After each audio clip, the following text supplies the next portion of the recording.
Hello guys, good morning. So welcome back to my YouTube channel. This is Autoboyson. So nandito tayo sa ating ginagawang Honda Fit dahil maalog yung manubila. So isa sa dahilan yan guys na is yung inner tie rod in yung problema.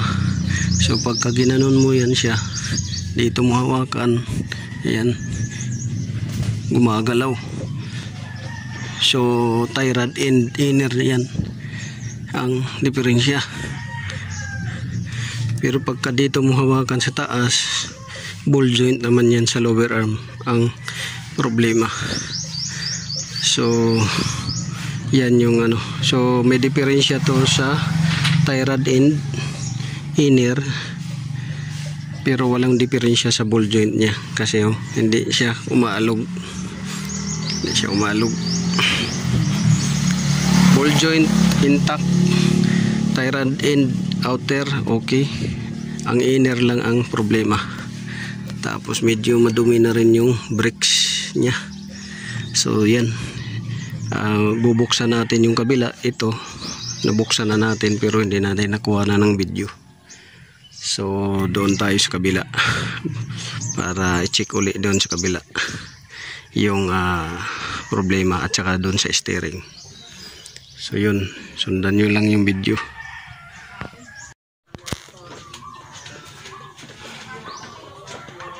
So yan guys, natanggal na natin to.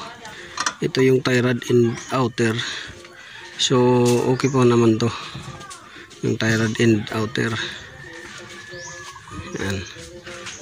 Pero papalitan na rin to dahil tumutulo na ng langis, grasa, at malambot na rin yung joint nya dito. So ito yung tie rod and inner. Ito yung may kalug. Yan, may kalug yan. Yan yung may kalug, tie rod and inner.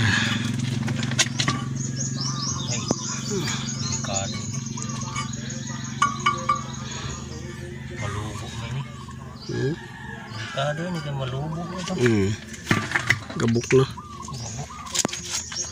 So ito, brake pads manipis na rin. Manipis na yung brake pads. Yan. Madumi na rin yung rotor. Ito. Ito.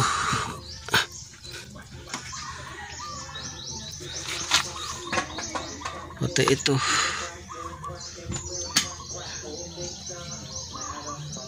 Pero ito yung maluwag. Yan.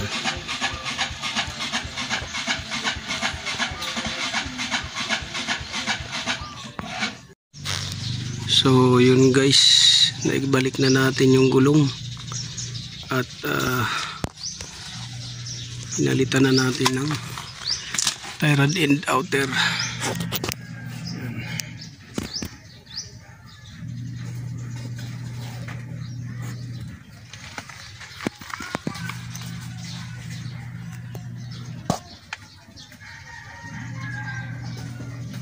So bagong tie rod end outer.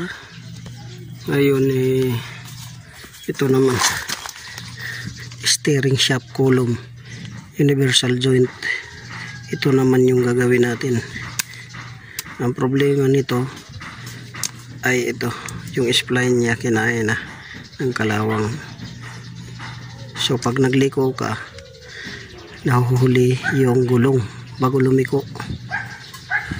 Yan, pagliko mo at may kalug yung manubila dahil dito. So papalitan natin to ng panibago. Ito yung ipapalit natin. Yan.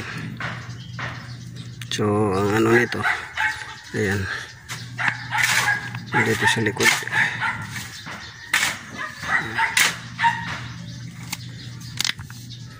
So ito yung dahilan kung bakit kumakalog yung manubila.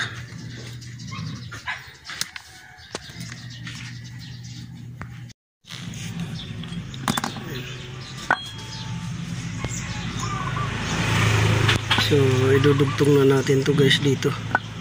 Yan, papasok natin dyan. Yan.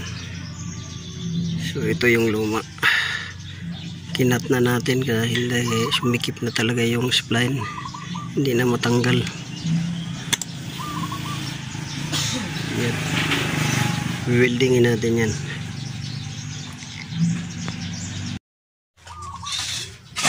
So ayan na, nabuo na natin. Yan,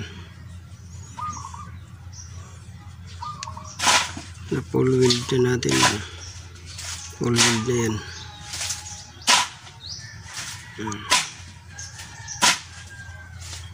Full weld na.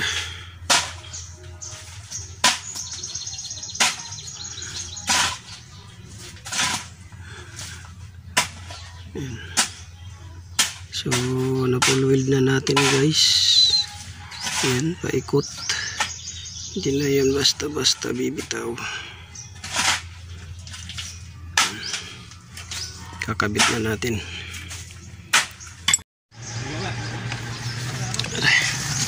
So ayan na guys, naikabit na natin. Ayan.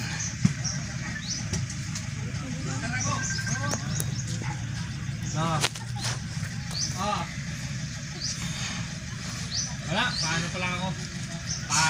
Madrid pa lang.